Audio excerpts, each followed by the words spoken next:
Hey, it's Steve. Let's talk about creating your day in advance. Many years ago, I learned the technique, which is a very common one, of making a to-do list for your next day the night before. Or maybe you can do it the morning of. I think it's better to do it the night before, though. And the idea here was that if you make a to-do list for the next day, then your subconscious mind will chew on it while you sleep, and it will help to get you in the flow of action for the next day. There's another angle on this, though, that I want to share with you, which is to create your day emotionally, or what you might call vibrationally, or energetically. Don't just make your to-do list, which can be very logical, very mental, but maybe doesn't get you into the feeling state you want to have that next day. Actually think, what kind of day do you want to create motivationally and emotionally? How do you want to feel the next day? Do you want it to be a relaxing and peaceful day? Do you want it to be an adventurous and exciting day?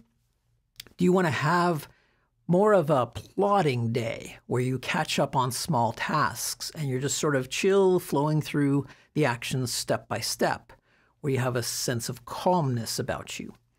Do you want it to be a focus day where you do a deep dive into one type of activity and you just carry that through for the rest of the day? What type of activity? How do you want to feel? Do you want it to be a creative day? Do you want to feel stimulated? Do you want your mind going off in all different kinds of directions? Or do you want to narrow your focus very tightly? And how do you want to feel about it? Do you want to feel motivated? Do you want to feel inspired? Do you want to feel high energy? Do you want to feel kind of a chill, more relaxed type of energy as you go through your day? Decide that the night before as well. Get a clear sense of what kind of day do I want to have. You don't have to guess right. Okay, just guess. Just take a stab at it.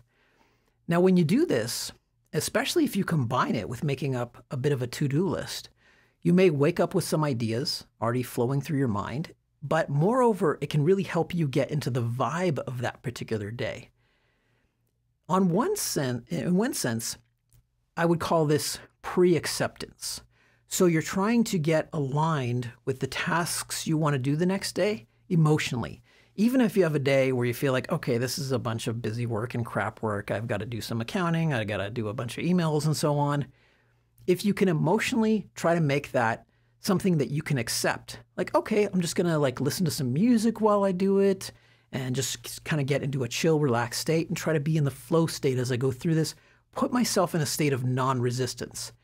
That can really help. You're pre-accepting the tasks you have to do, and you're trying to get emotionally aligned with the state you want to be in to do those tasks. What will actually get the job done and not make you suffer? You can also frame this as thinking like a kid where you're pre-feeling what you want to feel that next day.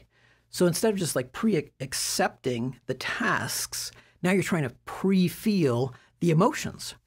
So imagine if it's, you're a kid and it's your birthday or some other holiday the next day, or you're going on a trip and you feel the excitement in advance the previous day and you can't even get to sleep because you're too excited. That's the kind of feeling you want to create. That's the kind of feeling you want to create that will roll you into the next day. If you want to have a really exciting day, then pre-feel the excitement of that day. If you want to have a more relaxed day, then pre-feel the relaxation of the day. If you can get more aligned with the feelings that you want to create, it will also help you to do what it takes to create those feelings. I've noticed that if I pre-feel my way into wanting to have a chill and a relaxed day the next day, it may change how I go through my morning. It may change, say, if I listen to music or not, and what kind of music I listen to while I work. It may change the pacing at which I go and just how I relate to the tasks. So by feeling my way into it, I'm helping my mind prepare not just what to do, but how I'm going to do it.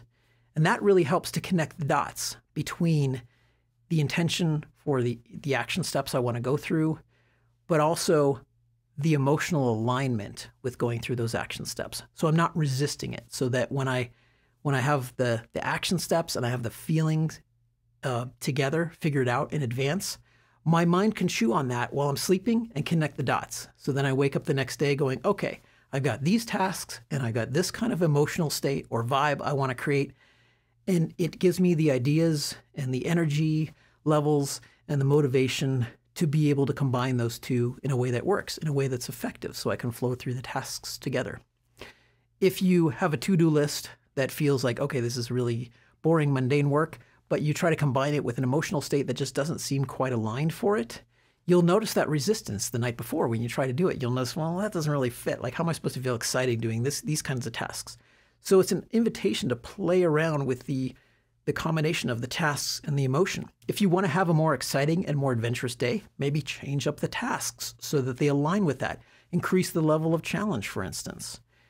Give yourself something more riskier to do or more creative to do if you want to have some more amped up energy. If you look at your tasks though, and they're they're very high energy kind of wielding tasks where you need to have really strong motivation to get through them, then you want to note that. You want to note that that's the kind of emotional alignment you need to intend for your next day as well. So the key lesson here is that when you create your next day, don't just do it at a purely mental level. Don't just do it at the level of, here's my to-do list, because you'll probably find that very often you go look at your to-do list the next day and you're not in the right emotional state for doing those particular tasks. Okay, so think about also the day before, what is the emotional state that would go along with those tasks? What would make you productive doing those tasks? What would allow you to get the results you want to get? Where do you need to be emotionally and mentally to make that next day work, where the dots between the mental aspect and the emotional aspect connect congruently and they make sense?